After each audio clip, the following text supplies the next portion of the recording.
तीन शब्द और तीनों के पीछे एक विचार। तीनों शब्द पिछले कुछ दिनों से प्रचलन में हैं, चर्चा हो रही है, बहस हो रही है और हाल ही में एक बयान के कारण ये बहस बहुत तीखी हो गई है।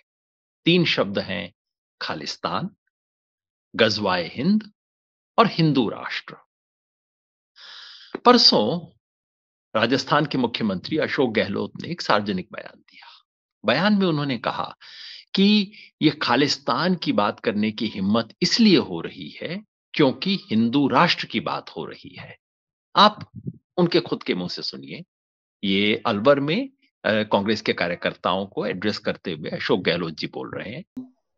जातिवाद भी चलता है, धर्म के नाम पर राजनीति हो रही देश के अंदर, पर देश हित में यह है अगर आप सभी धर्मों के लोगों को, सभी जाति के लोगों को लेकर चलोगे साथ में, तो ये देश एक रहेगा, अखंड रहेगा। हाँ बताइए, खालिस्तान में एक नया आदमी आ गया, अमृत पार्टी, पता नहीं क्या नाम उसका, वो कह रहा है अगर मोहन भागवत और नरेंद्र मोदी हिंदू राष्ट्र की बात करते हैं तो मैं खालिस्तान की बात क्यों नहीं करूं। आप बताइए उसकी हिम्मत देखिए आप, उनकी हिम्मत क्यों हुई है? इसलिए हुई है आप हिंदू राष्ट्र की बात कैसे कर सकते हो। मतलब संदर्भ है इस वक्त पंजाब में जो हो रहा है उसका। पंजाब में जो हो रहा है, एक अमृतपाल करके व्यक्ति हैं जो कि फिर दोबारा पंजाब में खालिस्तान के आवाज को, खालिस्तान की मांग को उठा रहे हैं। इस वक्त उनके पीछे वो अपने आप को वारिसे पंजाब नामक किसी संगठन का नेता बताते हैं और इस वक्त पंजाब की पुलिस उन्हें ढूंढ रही है, उनका पीछा कर रही है।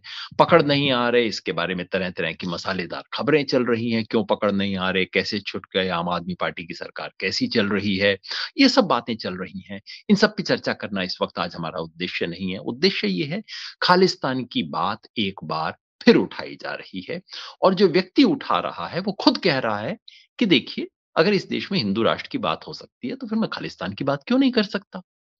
और जब अशोक गहलोत जी ने इस बात को बोला है, तो कल टीवी पे चर्चा चल रही थी कि क्या आप दोनों को बराबर रख सकते हो? आखिर आप खालिस्तान जैसे विचार को हिंदू राष्ट्र जैसी बात के साथ बराबर समतुल्य कैसे मान सकते हो? और इसके बीच कुछ दिन पहले से चर्चा चल रही थी गज़वाए हिंद नामक विचार की। तो आज मैं चाहता हूं कि तीनों विचारों का हम विश्लेषण करें, देखें ये तीनों विचार के तौर पे कहां है, तीनों राजनीतिक मांग के तौर पे कहां है। तीनों में कुछ सिमिलैरिटीज हैं, तीनों में कुछ साम्य है, समानताएं हैं। तीनों विचार क्या है? खालिस्तान का विचार कहता है कि भारत, जिसे आज हम भारत कहते हैं, भारत का एक टुकड़ा जो पंजाब और उसके नजदीक का इलाका है, इलाके की परिभाषा बदलती रहती है, जहां सिखों की संख्या बहुसंख्यक है, उसको एक अलग से देश बना दिया जाए जहां पे सिखों का बोलबाला हो। मोटे तौर पे विचार ये है, बाकी इसके ऊपर जितना मसाला मिर्च लगाना चाहे कोई लगा दे। गजवाए हिंद का विचार क्या है? विचार किसका है, इसके पीछे कोई है नहीं है, ये बाद में चर्चा करेंगे। विचार क्या है? विचार ये है कि भारत पे इस्लाम की फतह हो जाए, भारत एक इस्लामिक देश बना दिया जाए। कैसे बनेगा, कोई बनाना चाहता है, नहीं बनाना चाहता है, बात की बात है, लेकिन भारत पर इस्लाम की फतह हो जाए। ये गजवाए हिंद मतलब गजनी, जो मतलब एक धर्म विरोधियों के विरुद्ध युद्ध चलाने वाले गाजी लोग भारत पे कब्जा कर लें, ये ऐसा विचार बताया जाता है। और तीसरा हिंदू राष्ट्र का विचार। विचार क्या कहता है कि जो हिंदू धर्म की मान्यता रखने वाले, है ना, हिंदू की परिभाषा में यहाँ कोई पेंच या ये सब नहीं है, जिसे आप हम सब लोग हिंदू समझते हैं, जो मुसलमान नहीं है, जो सिख नहीं है, ईसाई नहीं है, और हिंदू धर्म के तमाम जो संप्रदाय हैं उनको मानने वाले लोग जो हैं, ये देश उनका है। मुख्यतः उनकी रीति परंपरा मान्यताओं के अनुसार ये देश चले। तीन विचार हैं। तीनों विचार में क्या सिमिलैरिटीज हैं, क्या बातें कॉमन है? पहला, ये तीनों विचार धर्म और राजनीति को जोड़ते हैं। दरअसल धर्म और राजनीति कहना भी गलत होगा, क्योंकि ये राज्य सत्ता, सिर्फ राजनीति नहीं, राज्य सत्ता जो नेशन स्टेट है, उसे धर्म धर्म शब्द का प्रयोग करते वक्त सावधानी बरतनी चाहिए, क्योंकि हमारे यहाँ धर्म का मतलब एक नैतिकता, राइचुअसनेस धर्म है।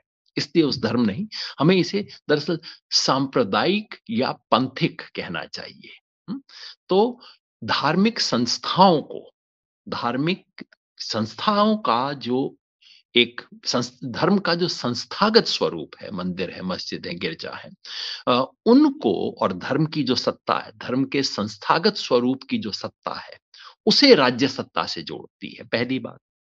दूसरा, ये दोनों विचार कहते हैं कि भारत देश में किसी एक धर्म का बोलबाला हो। फिर यहां धर्म की बजाय हमें संप्रदाय या पंथ कहना बेहतर होगा। किसी एक पंथ या संप्रदाय विशेष का बोलबाला हो। जो हिंदू धर्म के हिंदू संप्रदाय का हिंदू पंथ का बोलबाला चाहते हैं, वो कहते हैं पूरे देश पे बोलबाला हो। जो मुसलमान धर्म का, इस्लाम धर्म का बोलबाला चाहते हैं, वो किसी भी तरह से चाहते होंगे कि पूरे देश पे हो। और जो सिख संप्रदाय का पंथ का बोलबाला चाहते हैं, वो एक छोटे से हिस्से को अलग करके उसका बोलबाला चाहते हैं। लेकिन विचार तीनों में एक है कि भाई हमारा बोलबाला हो, इस देश में फर्स्ट रेट सिटीजन हम हो, बाकी सेकंड रेट हो। मोटी भाषा में जो मैं कहता हूं कि भारत में कुछ है मकान मालिक, बाकी है किराएदार। कौन मकान मालिक और कौन किराएदार, तीनों की परिभाषाएं जाहिर है अलग अलग होंगी, लेकिन विचार तीनों का एक ही है। तीनों विचार भारत के संविधान के विरुद्ध हैं। तीनों विचार भारत के जो स्वधर्म मैं कहता हूं, कि स्वधर्म शब्द को अलग अलग अर्थ में समझा जा सकता है। और कई लोग स्वधर्म शब्द का जब मैं इस्तेमाल करता हूं तो बड़ा अकबकाहट महसूस होती है कि स्वधर्म का मतलब अच्छा कोई एक धर्म जो कि भारत का धर्म होगा। नहीं, मैं वो नहीं कहता। मेरे लिए स्वधर्म का मतलब है भारत का जो गणतंत्र है, उसका जो बुनियादी विचार है, जो उचित है, जो सही है, जिसे भारत के संविधान में निरूपित किया गया है, जो इस सभ्यता के कुछ मूल विचार हैं, जिसे इस देश के आजादी के आंदोलन ने परिष्कृत किया और जिसे भारत के संविधान में लिखा गया, वो भारत का स्वधर्म है। ये तीनों विचार भारत के स्वधर्म के विरुद्ध हैं। तीनों विचार भारत के स्वधर्म के दुश्मन हैं, क्योंकि ये तीनों, भारत का स्वधर्म क्या कहता है? विभिन्नता में एकता। भारत का स्वधर्म क्या कहता है? सभी लोग मिलकर एक साथ रहें। भारत का स्वधर्म क्या कहता है? कि इस देश में हर एक को अपना धर्म मानने की, प्रचार प्रसार करने की स्वाधीनता हो। भारत का स्वधर्म क्या कहता है? कि इस देश में कोई एक फर्स्ट रेट सिटीजन और एक सेकंड रेट सिटीजन नहीं होगा, सब बराबर होंगे। इस मायने में ये तीनों विचार जो हैं, भारत के स्वधर्म के विरुद्ध हैं। और इन तीनों, और या चारों कह लीजिए, इन चारों जो सिमिलैरिटीज हैं, उस सिमिलैरिटीज के आधार पे हम देखते हैं कि ये विचार जो है भारत के लिए खतरनाक है। तीनों अपने अपने तरीके से भारत के विचार पे हमला करने वाले विचार हैं। भारत की जो आज स्वरूप है, उस स्वरूप के खिलाफ है। तो कोई भी जिसे भारत में विश्वास हो, तीनों भारत के स्वधर्म पे, जैसा मैंने कहा, आक्रमण करने वाले विचार हैं। जिसे भारत में आस्था है, जिसे भारत की सभ्यता में आस्था है, जिसे भारत के गणतंत्र में आस्था है, जिसे भारत के संविधान में आस्था है, उसे जाहिर है इन तीनों विचारों का विरोध करना चाहिए। बात यहां समाप्त हो सकती थी। मैं सिंपली कह सकता था तीनों विचार गलत हैं, तीनों का विरोध कीजिए, बिल्कुल सही बात है, यहां खत्म हो जाएगी। लेकिन दरअसल क्या तीनों एक बराबर विचार हैं? मैं चाहता हूं ध्यान से हम इस पे विचार करें, क्योंकि तीनों विचार दरअसल एक बराबर का खतरा है नहीं, क्योंकि तीनों की ताकत अलग अलग तरह की है। तीनों के पीछे राजनीतिक ताकत अलग है, तीनों के नाम लेवा अलग अलग तरह के लोग हैं। पहले लीजिए गजवाए हिंद। अभी जो गजवाए हिंद का विचार है, यानी कि भारत में इस्लाम की फतह हो और सबको इस देश के अंदर, हिंदू सिख ईसाई सब लोगों को इस्लाम के सामने सर अपना झुकाना पड़े, इस विचार का आज के भारत में कोई नाम लेवा नहीं है। जो मुस्लिम सांप्रदायिक ताकतें जिन्हें कहा जाता है, वो भी इसका नाम नहीं लेती हैं। हैदराबाद की party all India Muslim Ittehad Muslimeen, all India Majlis-e Ittehad Muslimeen, MIM जो है पार्टी, वो कभी गजवाए हिंद की बात नहीं करती है। यहां तक कि जो मुस्लिम सांप्रदायिक संगठन पीएफआई, जो सांप्रदायिक है, जिस पे बैन लगाया गया है, और मुझे नहीं लगता कि बैन लगाना गलत था। बस ये है कि वैसी बाकियों पे भी तो बैन लगाइए, हिंदू संस्थाओं पे भी बैन लगाइए जो उस तरह की बातें करती हैं। मुस्लिम सांप्रदायिक संस्था पीएफआई वो भी गजवाए हिंद की बात नहीं करती है। तो कौन करता है गजवाए हिंद की बात? गजवाए हिंद की बात सिर्फ दो लोग करते हैं। पहला, अलकायदा। अलकायदा भारत में नहीं, अलकायदा ने बाहर से कोई एक साउथ एशिया का विशेष चैप्टर खोला। कहां खोला? वेबसाइट पे खोला। मैं और कहीं तो खुल नहीं सकता क्योंकि और तो कोई समर्थक है नहीं। और वहां कुछ अलकायदा नवाए गजवाए हिंद इन इंडियन सब कॉन्टिनेंट, ये इन्होंने AQAS करके कोई संगठन खोला। संगठन तो है नहीं, वेब पे कोई कुछ भी खोल सकता है। तो एक इंटरनेट पे ब्रांच खोली है। 5 साल से दुकान चल रही है इंटरनेट पे, और इस दुकान के कोई ग्राहक नहीं है। यहां तक कि जो कश्मीर के उग्रवादी हैं, वो भी इनकी बात का समर्थन नहीं कर रहे हैं। तो मतलब दुकान खोल के 5 साल से अलकायदा वाले बैठे हुए हैं कि भाई चलिए कोई ना कोई आएंगे, हिंदुस्तान के सताए हुए मुसलमान हमारे पास आएंगे। कोई इनके पास आने को तैयार नहीं है। तो कौन नाम ले रहा है? भारत में कोई नाम नहीं ले रहा। नहीं नहीं, एक व्यक्ति नाम ले रहा है। भारत में बार बार ये कहना कि गजवाए हिंद का एक विचार है, ये नाम कौन लेता है? ये नाम लेने वाले सबसे अग्रणी सज्जन हैं योगी आदित्यनाथ। उन्होंने इनका नाम लिया, एक इंटरव्यू दे रहे थे, और 2022 के चुनाव से पहले योगी आदित्यनाथ जी ने इसके विचार का प्रचार किया। कोई मुस्लिम संगठन इसका प्रचार नहीं कर रहा है, प्रचार इसका कर रहे हैं ये संगठन योगी आदित्यनाथ। मतलब और इसका देखिए मतलब नहीं है ये, इसका मतलब है जो लोग सपना देख रहे हैं गजवाई हिंद का, मैं बहुत स्पष्टता के साथ कह सकता हूं, ये नया भारत है। ये दुनिया के सबसे लोकप्रिय नेता से नरेंद्र मोदी जी के नेतृत्व का भारत है। जो लोग सपना देख रहे हैं गजवाए हिंद का, अब सपना देखने वाले हैं नहीं, कोई बोल नहीं रहा है, लेकिन ये कह रहे हैं। क्यों? क्योंकि ऐसा दुश्मन बड़ा कन्वीनियंट है। ऐसा आपको स्ट्रॉमैन कहते हैं ना, खेत के अंदर वो खड़ा कर दिया जाता है। ऐसा एक स्ट्रॉमैन खड़ा करना बीजेपी की राजनीति के लिए बेहद जरूरी है। तो गजवाए हिंद, जिसका कोई नाम लेवा नहीं है, जिसके पक्ष में भारत में कोई खड़ा नहीं है, लेकिन धरपकड़ हो रही है। पीएफआई पे बैन लग चुका है। जैसे मैंने कहा, मैं उसका विरोधी नहीं हूं बैन लगाने का। धरपकड़ हो रही है, आतंकवाद के आरोप में गिरफ्तार किया जा रहा है, और यदा कदा अखबारों में खबर छप जाती है कि कोई छुपा हुआ गजवाए हिंद का सेल निकला, उसका एक व्हाट्सएप ग्रुप निकला है, जिसको पकड़ लिया गया है आतंकवाद पे। उस पे एनएसए लगा दिया गया है, उस पे यूएपीए लगा दिया है, टेररिस्ट एक्ट उसके ऊपर लगा दिए गए हैं। दूसरी बात खालिस्तान की। खालिस्तान की बात मुट्ठी भर लोग कर रहे हैं, करते रहे हैं। सन 1984 से लेके 1995 तक ये विचार पंजाब में चला। पंजाब में नहीं, पंजाब के कुछ हिस्सों में चला। पंजाब की बहुसंख्यक जनता, पंजाब की बहुसंख्यक सिख जनता भी कभी भी इस विचार के साथ नहीं रही, लेकिन कुछ लोगों ने इस विचार को चलाया। और इसमें कोई शक नहीं है कि कुछ मुट्ठी भर बुद्धिजीवी और कुछ लोग इस विचार को धीरे धीरे हमेशा चलाते रहे, दबे छुपे। इसका कहीं समाज में छोटा मोटा समर्थन भी रहा है। और हाल ही में जब जो उपचुनाव हुआ था, आम आदमी पार्टी पंजाब में जीती, उसके बाद जब फरीदकोट में भगवंत सिंह मान की अपनी कॉन्स्टिट्यूएंसी में चुनाव हुआ और वहां पे जीत गए सिमरजीत सिंह मान अचानक, तो उसे भी पंजाब में कहीं दबे छुपे खालिस्तान के समर्थन के साथ जोड़कर देखा गया। हालांकि सिमरजीत सिंह मान ने स्वयं ऐसा नहीं कहा, लेकिन ऐसा कहा गया। पंजाब में एक छोटे से वर्ग के अंदर इसका समर्थन रहा है, और बहुत, लेकिन उस वो खुल के बोल नहीं रहे थे। ये जो अपने आप को वारिसे पंजाब कह रहे हैं, ना तो वारिसे पंजाब है, ना तो ये वारिसे सिख है, लेकिन ठीक है, स्वयंभू लोग हैं, अपनी बात कह रहे हैं।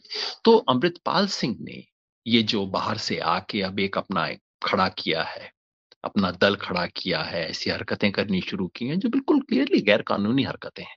और पंजाब के तमाम समझदार लोग, हिंदू और सिख, तमाम पंजाब के बुद्धिजीवी, पंजाब की राजनीति समझने वाले तमाम लोग काफी दिनों से कह रहे हैं कि भाई खुल्लम खुल्ला ऐसी हरकतें कर रहा है, आप लोग इसके विरुद्ध कार्रवाई क्यों नहीं कर रहे हैं? और पंजाब को समझने वाले लोग फिर याद दिला रहे हैं कि 1982-83 में भी ऐसा ही कुछ हुआ था, जब पंजाब में भिंडरावाले का उदय हुआ था। उस समय कांग्रेस की सत्ता थी और पंजाब के जानकार लोग कहते हैं कि अगर उन पर वक्त रहते कार्रवाई की गई होती तो गोल्डन टेम्पल पर ऑपरेशन की नौबत ना आती और उसके बाद जो दुखद अध्याय देश को देखना पड़ा, पंजाब को देखना पड़ा, सिख समाज को देखना पड़ा, उस सब की नौबत ना आती अगर वक्त से कार्रवाई की गई होती। इसलिए पंजाब के तमाम लोग स्पष्ट कह रहे हैं कि इस व्यक्ति पर और ये जिस तरह की हरकतें कर रहे हैं इसके ऊपर कार्रवाई कीजिए। कार्रवाई करने में देरी हुई, लेकिन अब कार्रवाई हो रही है, धरपकड़ करने की कोशिश हो रही है, वो चकमा दे रहे हैं, इधर-उधर जा रहे हैं, बाद में वीडियो रिलीज कर रहे हैं। और अमृतपाल अपनी वीडियो में कहते हैं कि भाई जब मोहन भागवत बात कर सकता है हिंदू राष्ट्र की, जब नरेंद्र मोदी जी बात कर सकते हैं हिंदू राष्ट्र की, तो मैं खालिस्तान की बात क्यों नहीं कर सकता? तो खालिस्तान के विचार के नामलेवा हैं, लेकिन बहुत थोड़े लोग हैं और उन पर अब देर से ही सही कोई कार्रवाई हो रही है।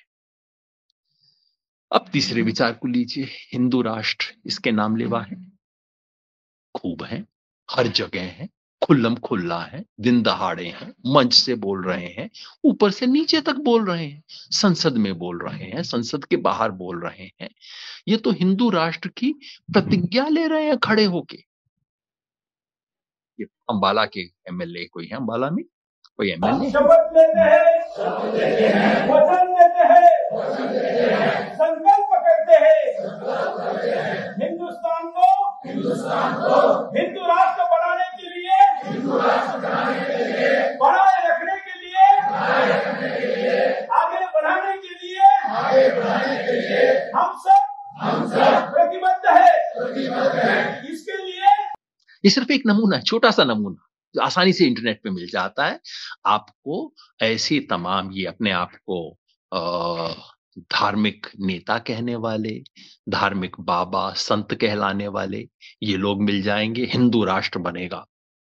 आपको ऐसा कोई वीडियो मिलता है जो यूं खड़े होके 100, 500, 200 लोग शपथ ले रहे हो, मैं खालिस्तान बनाऊंगा, मैं गजवाए हिंद बनाऊंगा? नहीं, ऐसी आप कल्पना भी कर सकते हो? जो समुदाय रामनवमी के नाम से जिसमें दहशत हो जाती है, शर्म की बात है हमारे लिए इस देश में। मर्यादा पुरुषोत्तम राम के नाम का त्योहार जो है वो आज एक दहशत फैलाने का बन गया है त्योहार। इस बार फिर हुआ, पिछले साल हुआ था, इस बार फिर वैसे ही हरकतें हुई हैं। वो समुदाय जो कि रामनवमी के नाम से जिसमें दहशत हो जाती है कि लो फिर मुसीबत आ गई, फिर कुछ होगा, फिर कुछ हमारे पे अत्याचार होगा। आप कल्पना कर सकते हैं कि वो समुदाय कहीं खड़ा होके कह रहा होगा कि हम हिंदुस्तान में इस्लाम का झंडा फहराएंगे, सब हिंदुओं को झुकाएंगे? इससे ज्यादा हास्यास्पद बात कोई हो सकती है? हास्यास्पद छोड़ दीजिए, इससे ज्यादा क्रूर व्यंग कोई हो सकता है? ऐसा कोई नहीं है।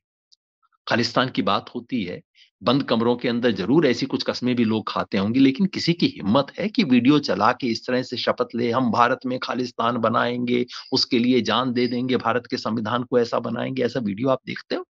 जो वीडियो चलते हैं ना 2-4, ये सब कनाडा के लिए वीडियो है, भारत का वीडियो नहीं। लेकिन हिंदू राष्ट्र के वीडियो चलते हैं। ये एक छोटा सा नमूना है। यहाँ के सांसद कहते हैं, तथाकथित धर्म संसद करके कहते हैं, हम इतने लाख मुसलमानों का कत्ल करवा देंगे, इस देश में मुसलमान खत्म हो जाएंगे। ये बीजेपी से निकाले गए निष्कासित एमएलए हैं जो हैदराबाद के अंदर परसों किस तरह की हरकतें कर रहे थे, किस तरह के भाषण देते हैं, किस तरह के शब्दों का इस्तेमाल करते हैं। सुप्रीम कोर्ट के जज साहब कहते हैं ये बहुत बुरी चीजें हैं, इस पे कंट्रोल होना चाहिए। कौन कंट्रोल करेगा? बिल्ली के गले में घंटी कौन बांधेगा? तो 3 विचार हैं, तीनों भारत के विरुद्ध हैं, तीनों के खिलाफ खड़ा होना चाहिए। एक जिसका कोई नाम लेवा नहीं है, लेकिन पकड़ पकड़ के पुलिस जिसके खिलाफ आतंकवाद का केस बना रही है। दूसरा जिसके मुट्ठी भर नाम लेवा है और अब पूरी पंजाब पुलिस उनके खिलाफ चल रही है। और तीसरा जिसको खुल्लम खुल्ला सड़कों पे बोला जा रहा है, कोई कार्रवाई नहीं, कोई उसके बारे में बोलता नहीं, क्योंकि सबको पता है कि ऊपर से आशीर्वाद है। अब आखिरी बात, दरअसल क्या ये तीन विचार दरअसल तीन अलग विचार हैं, या कि ये तीन मुखौटे हैं जिनके पीछे एक हाथ है, तीन कठपुतलियां हैं जिन्हें चलाने वाली उंगली एक है।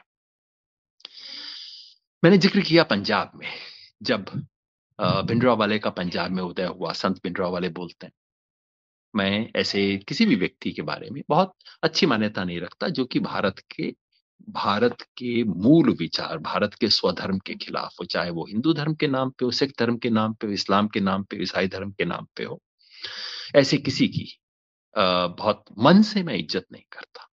जब भिंडरावाले का उदय हुआ, उस वक्त क्या कहा गया था? उस वक्त कहा गया था और तमाम किताबों में दर्ज किया गया है कि उस वक्त केंद्र सरकार की एजेंसियों की तरफ से उनको शय मिली थी। वक्त रहते हुए उनके खिलाफ कार्रवाई ना हो, इसके पीछे एक राजनीतिक खेल था कि इसे होने दो और अकालियों का काम तमाम हो जाएगा पंजाब के अंदर। एक छोटा राजनीतिक फायदा उठाने की नीयत से यह बड़ा खेल खेला गया, जिससे पूरे देश को इतना भारी नुकसान हुआ, और आज भी 1984 एक धब्बा है भारत के इतिहास पे। कहीं वैसा ही खेल इस वक्त नहीं खेला जा रहा।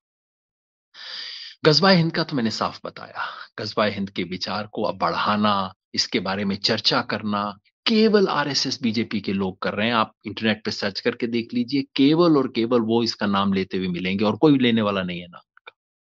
क्यों लिया जा रहा है?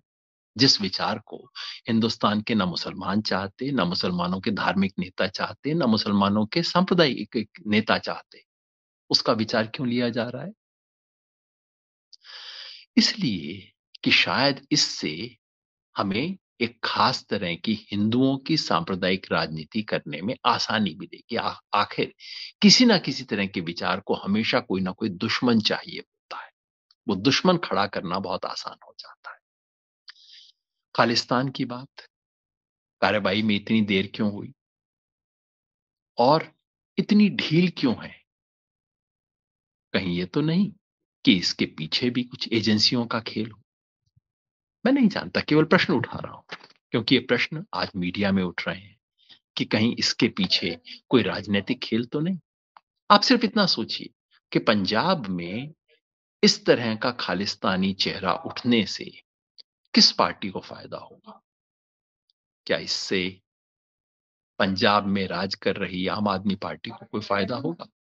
शुरू में लोगों ने सोचा था है और उन्हें ढील देने से है, लेकिन अंततः किरकिरी तो उन्हीं की होनी है। क्या ऐसा प्रतिद्वंदी खड़ा होने से अकालियों को कोई फायदा होगा? क्या इस तरह की राजनीति खड़ी होने से कांग्रेस को कोई फायदा होगा? या कि ऐसा व्यक्ति के खड़ा होने से बीजेपी को पंजाब में और बाकी देश में प्रचार करने में मदद मिलेगी? बीजेपी का जो पंजाब के हिंदुओं में आधार घट गया था, क्या उसे बढ़ाने में मदद मिलेगी?